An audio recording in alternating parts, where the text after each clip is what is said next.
Stand naman ulit tayo sa Korg X5D. Pagpupuro ng piano. Ngayon nandun na sa part 6 na tayo. Part 6, number 16 piano. Ito yung 16 na piano guys, no? Ito.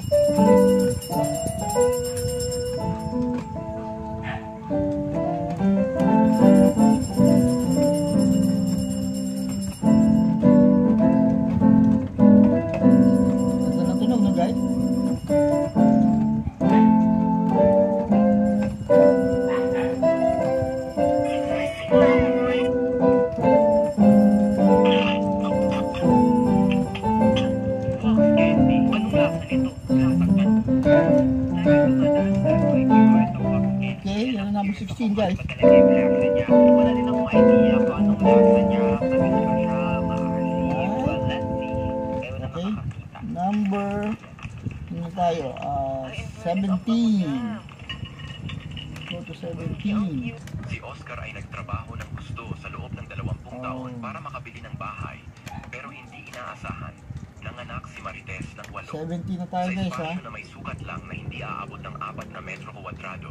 So guys, Napilitan 17 si Oscar natin na guys. kumuha ng ilang Go to piraso ng hollow 17. blocks para gumawa ng simpleng double deck na kama para sa mga bata. Habang sila ni Marites ay natutulog sa sahig. Ito medyo piano na pwede natin gawing Hanggang sa napagdesisyon ambient na piano. niyang nito.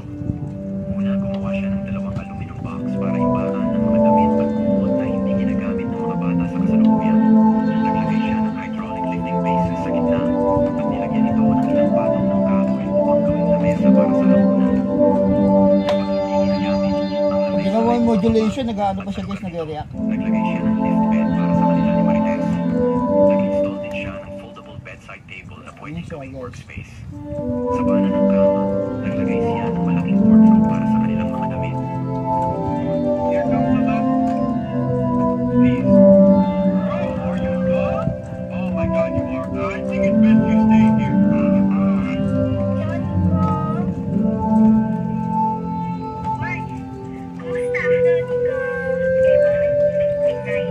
So yung una, yung kanina medyo may pagka parang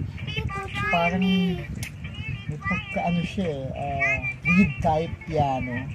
Classic siya, parang ocarina ang dating na piano. Tapos mismo naman ambient piano. 17. So let's go to 18. 18 na tayo guys, ha?